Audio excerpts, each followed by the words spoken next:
Sebetulnya pendekatannya berubah, menyegarkan, menjanjikan, lebih positif attacking. Oh, sudah selesai. Asnawi didorong lebih berani menyerang, Shane menyerang. Tetapi kelemahannya adalah saat transisi ditekan.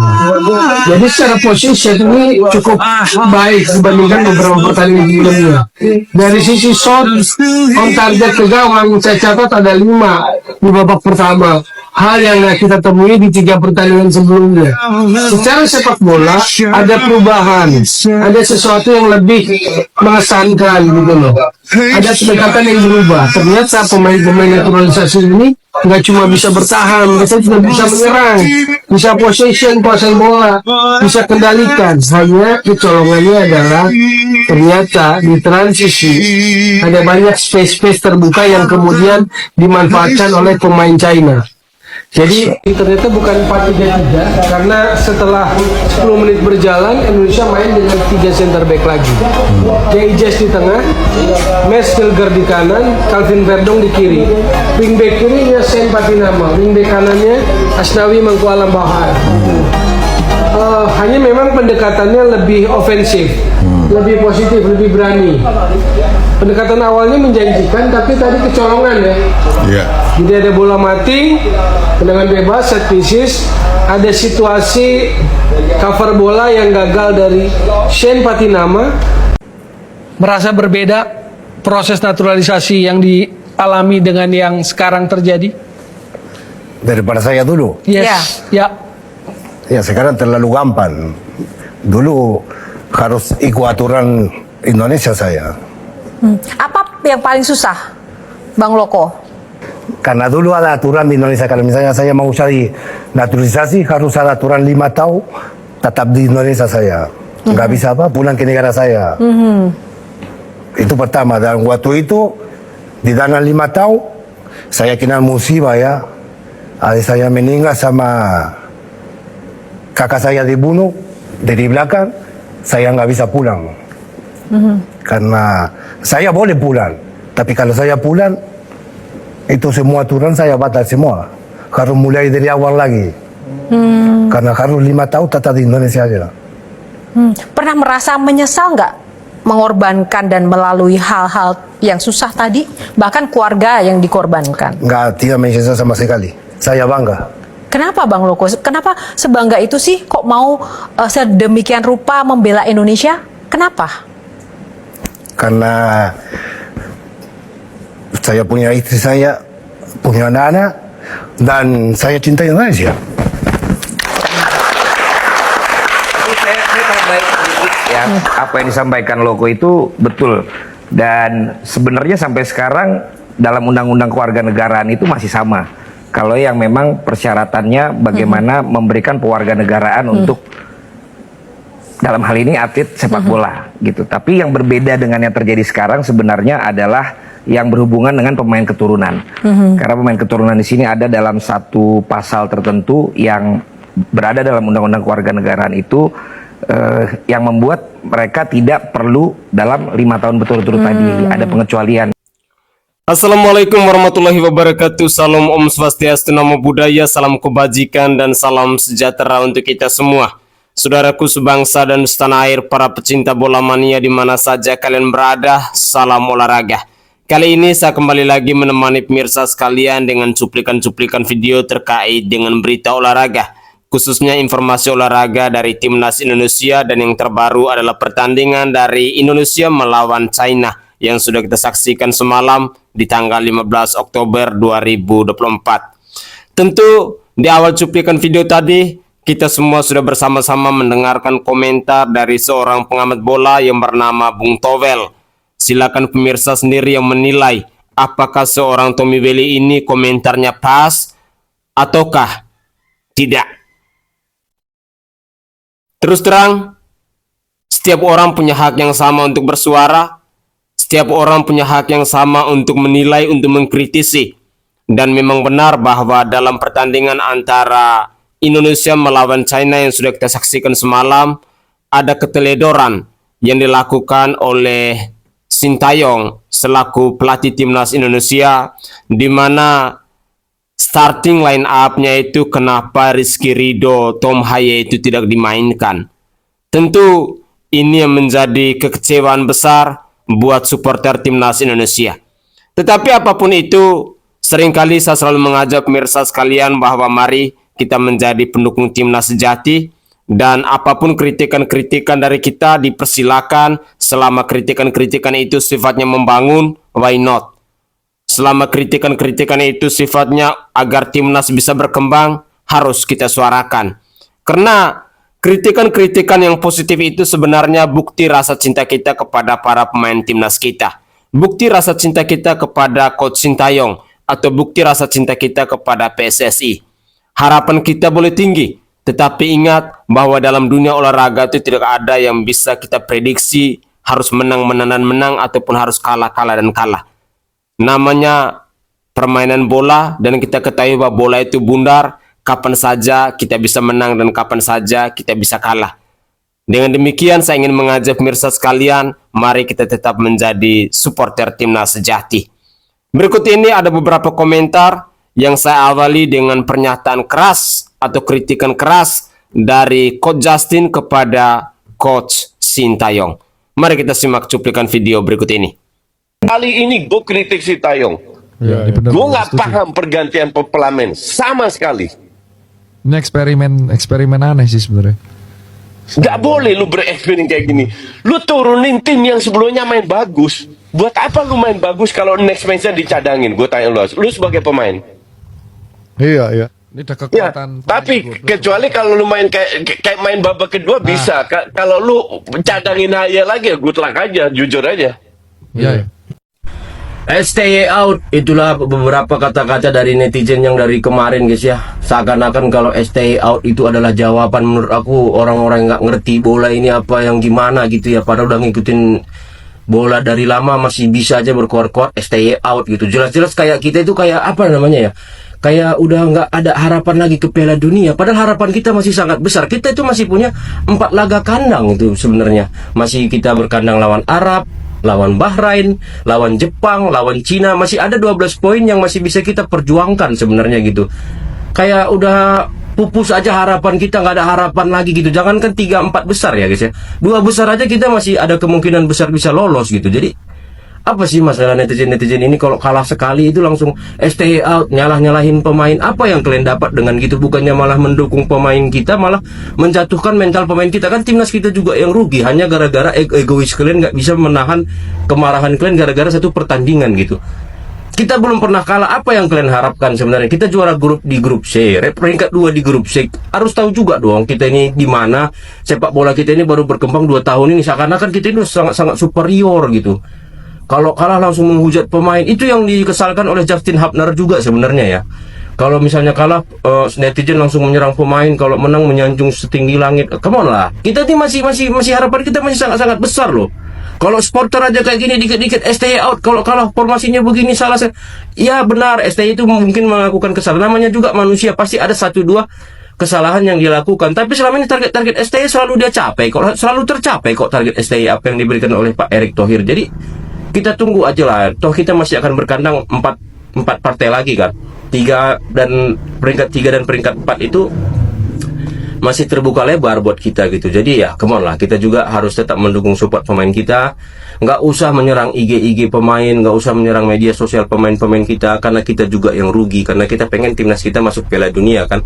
Jadi itu aja guys ya. Thank you. Maju terus sepak bola Indonesia. Jadi sesuai dengan prediksi saya sebelumnya bahwa persentase untuk pertandingan ini adalah 50-50. Saya agak bingung kenapa tidak menurunkan Rizky Ridho dari awal. Di pertandingan lawan Bahrain, pada saat Rizky Ridho turun, aman banget pertahanan kita. Oke, Asnawi bagus dalam build up, tapi lagi-lagi kenapa terlalu lama menguasai bola? Saya sebelumnya mengira nih teman-teman jujur, bahwa pada saat Witan ditarik, kemungkinan Malik yang akan masuk. Karena Malik kan di pertandingan sebelumnya bermain bagus. Tapi yang menarik dari pertandingan ini bahwa wasit ya meniupkan peluit tidak lama setelah masa injury time itu melewati 9 menit. Nah, harusnya kan seperti itu ya wasit ya.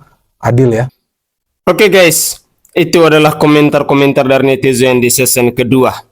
Hal penting dalam cuplikan video di season kedua ini, komentar dari netizen tadi mau mengajak kepada kita semua bahwa mari kita jangan membuli para pemain kita. Kita jangan membuli Coach STY, jangan membuli PSSI dan lain sebagainya. Yang harus kita lakukan sekarang adalah memberikan kritikan-kritikan yang bisa mengevaluasi. Dan harapan terbesar kita bahwa kekalahan dari Cina melawan Indonesia ini dengan skor 2-1 adalah PR besar bagi seorang coach Sintayong agar dia bisa mengevaluasi besar-besaran terhadap pemain timnas Indonesia, bahkan mengevaluasi besar-besaran terhadap starting line up yang mungkin harus dipakemkan agar kedepannya jangan lagi seperti ini. Karena permainan melawan Bahrain itu kita menyaksikan bersama-sama bagaimana pertandingan yang ditunjukkan oleh timnas kekuatan kita atau timnas kebanggaan kita itu sangat luar biasa. Lantas kenapa dalam starting line up ketika Indonesia melawan Cina seorang Rizky Ridho kok bisa dicadangkan? Seorang Tom Haye kok bisa dicadangkan? Ini yang patut kita pertanyakan kepada Coach Sintayong.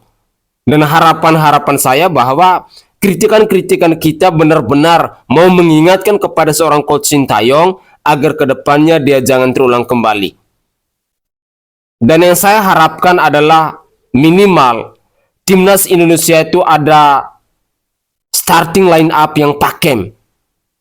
Biar kedepannya itu tidak lagi rombak sana rombak sini dijadikan sebagai eksperimen dan lain sebagainya. Karena banyak yang menilai bahwa dalam pertandingan antara Indonesia melawan Cina ini, Coach Sintayong sedang melakukan eksperimen. Mungkin dia menganggap remeh dengan timnas Cina. Nyatanya ketika babak pertama, Cina berhasil membobol gawang timnas Indonesia dengan skor 2-0 itu.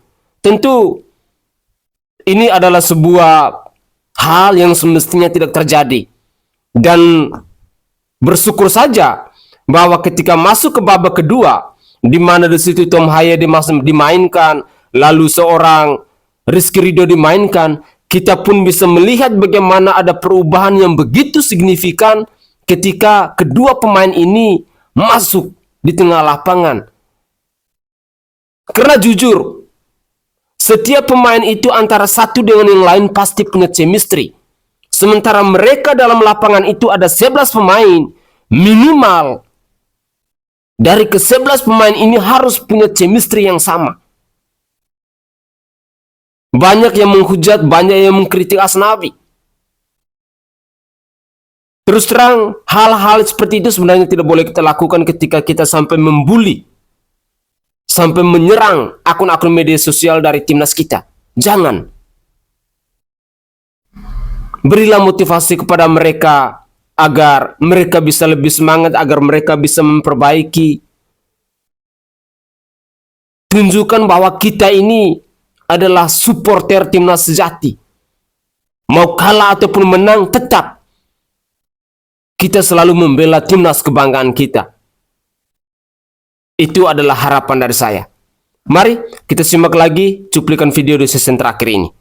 Breaking news guys, ada info terbaru nih. Nih ya, pernyataan dari Coach Sintayong setelah timnas Indonesia mengalami kekalahan dari China di lanjutan kualifikasi Piala Dunia ronde 3 zona Asia. Nih ya, ini bukan akhir dari segalanya. Setelah timnas Indonesia mengalami kekalahan lawan China, bener guys, ini bukan akhir dari segalanya. Sisa 6 pertandingan lagi di grup C kualifikasi Piala Dunia ronde 3 zona Asia. Jadi kita tetap dukung Garuda, kita tetap dukung, satukan dukungan, satukan fokus, satukan atmosfer untuk timnas Indonesia di lanjutan kualifikasi Piala Dunia ronde 3 bulan depan untuk melawan Jepang dan Arab Saudi di Stadion Utama Gelora Bung Karno Senayan Jakarta ya. Kita harapkan, kita doakan sekali lagi agar timnas Indonesia bisa bermain optimal dan maksimal dan mencuri poin penuh untuk bulan depan di lanjutan kualifikasi Piala Dunia ronde 3 zona Asia. Bermain bagus dan mendominasi di sepanjang pertandingan, tapi pada akhirnya kalah. Ya, begitulah nasib timnas Indonesia kita di ronde kedua zona Asia dalam kontes menuju Piala Dunia 2026. Di luar ekspektasi kan, karena kita menganggap Cina itu tim yang paling lemah di grup ini. Tapi nyatanya justru ketika kita ingin menang dengan Cina, kita jadi kalah. Pertanyaannya, ini salah siapa? Ya salah siapa wong sudah maksimal seperti itu. Ya kan, meskipun juga ada pertanyaan dari kita, kenapa sih Sintayong selalu merubah line up atau sekuat timnas kita? selalu diotak-atik seperti itu. Padahal ini menjalani pertandingan penting loh. Bahwa angka kemenangan itu wajib loh, mutlak loh. Karena apa ya? Untuk masuk ke wilayah elit number 1 dan number 2 untuk lolos itu ya syaratnya memang harus banyak menang, ya kan? Ya salah siapa kok bisa kalah? Ya begitulah sepak bola sih. Bola itu bundar bro, tidak kotak, gitu kan?